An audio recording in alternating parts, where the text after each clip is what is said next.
Patrick, hier, vous nous avez expliqué que le travail, c'est la santé. Ce soir, vous allez nous parler de la mort au travail. Oui, car c'est le fond de l'injure adressée par le député insoumis Aurélien Saint-Toul au ministre Olivier Dussopt. On a beaucoup commenté la forme scandaleuse.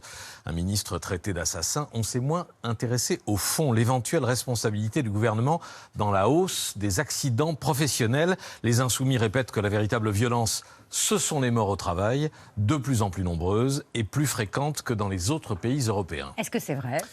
En partie, oui, mais les comparaisons européennes, a priori accablantes pour la France, peuvent être trompeuses.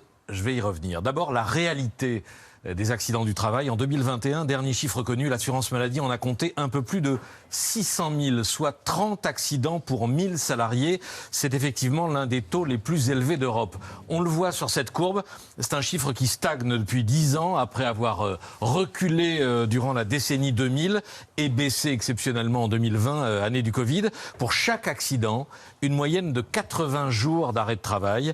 48 millions de journées perdues, 70 millions si on y ajoute les maladies professionnelles, c'est considérable. Impressionnant aussi le nombre d'accidents qui donnent lieu à des incapacités permanentes, forcément des accidents graves, 35 000.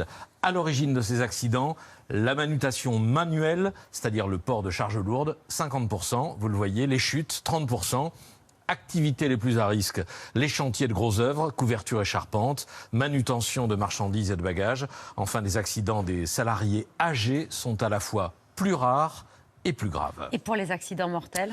Alors là, on a une légère tendance à la baisse, 645 décès en 2021, mais le chiffre demeure très élevé, sans compter ceux qui se sont tués en allant au travail. L'assurance maladie parle d'accidents de trajet, 240 morts, et les victimes de maladies professionnelles, 279. Mais pour en rester aux 645, il est important de noter que leur profil n'est pas le même que celui des blessés. À côté des victimes de la route, dans le cadre de leur métier, vous les voyez là, 88, plus de la moitié des morts au travail ont été pris de malaise, 361. Les décès par malaise sont comptés comme accidents de travail. Oui, c'est une particularité française. Un article du Code de la Sécurité sociale, article 411.1, qui dit que tout accident survenu par le fait ou à l'occasion du travail, quelle qu'en soit la cause, est considéré comme un accident du travail. Donc un ouvrier qui fait un malaise cardiaque ou un infarctus sur un chantier, un cadre à son bureau ou lors d'une réunion, même sans stress, sont considérés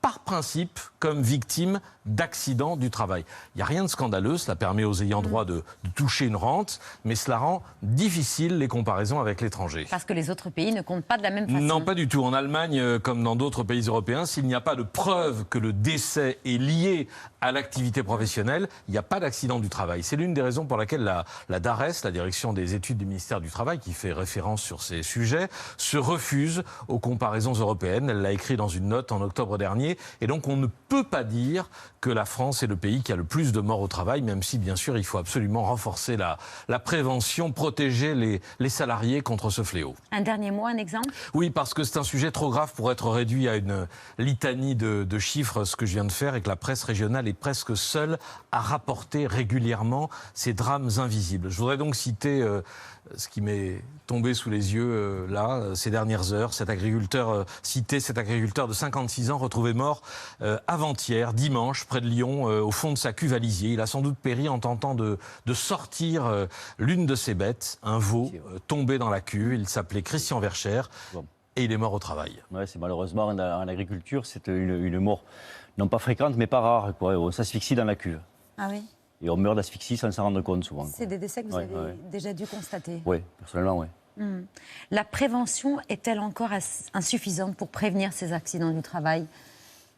Il y a une vraie crise de toute façon de la médecine du travail. On manque de médecins du travail. Donc dès l'instant où on manque de médecins du travail, on manque aussi de prévention autour du travail, on manque d'accompagnement autour du travail et on fait le lit de tout ce qui est maladie professionnelle et accident du travail. Oui. Ouais, donc c'est le moment de revaloriser ce métier, d'autant que c'est le seul médecin qui est dans l'entreprise au contact des salariés. Oui, et c'est le seul médecin qui est touchable. Et souvent, quand on a des patients qui renouvellent leur arrêt de travail ou leur accident du travail, et on leur dit « mais allez voir votre médecin du travail ». Ça ne vient pas dans la tête du salarié comme quelque chose de normal, alors qu'il faudrait que ça le soit.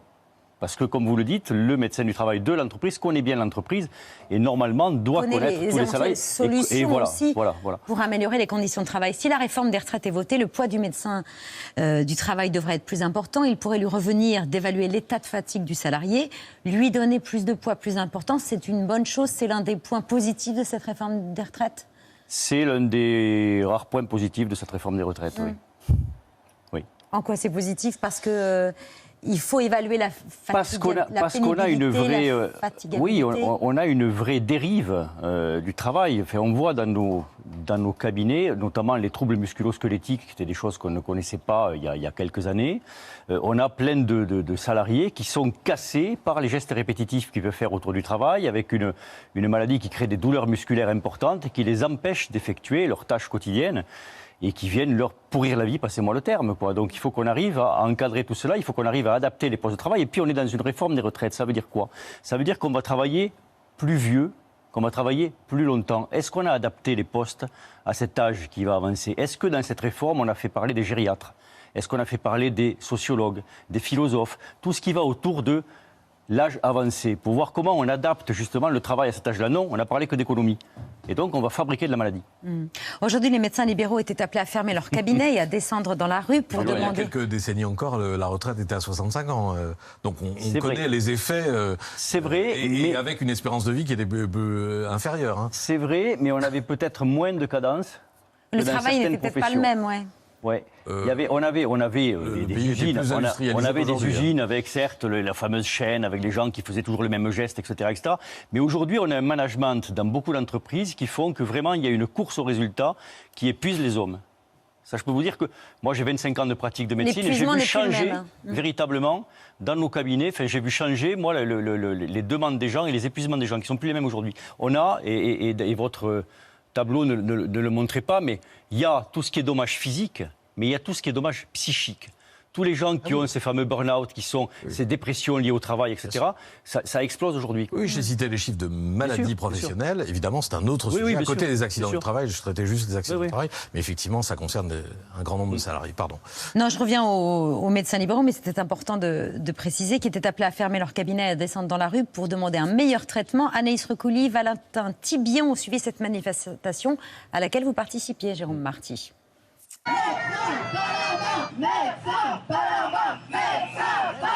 Je fais 55 heures par semaine, je fais 3 samedis sur 4 et on me dit que si je veux être revalorisée au niveau de mon tarif, il va falloir que je travaille plus, que je fasse plus de samedis, que je reprenne des gardes. J'ai 57 ans, j'estime en avoir fait énormément. Moi, j'ai fait 10 ans d'études pour soigner les gens, pas pour passer un tiers de mon temps à faire de l'administratif. Nous dire de travailler plus, ça n'est pas possible. Par contre, nous soulager de ces tâches, ça c'est le plus important. C'est vrai, il n'y a pas assez de médecins. Mais pourquoi il n'y a pas de médecins à s'installer? C'est parce que l'installation leur fait peur maintenant, mais pas les moyens. J'ai pour projet d'aller faire médecin généraliste à la campagne et à 25 €, ça ne me donne pas envie de m'installer. Pourtant, je suis très motivée. On veut nous faire passer pour des ingrats, pour des corporatistes, pour des nantis capricieux, alors qu'on demande les moyens de prendre la population en charge. Pourquoi, mes gosses ne seront pas infirmiers, kinés, médecins? Parce que c'est à désespérer.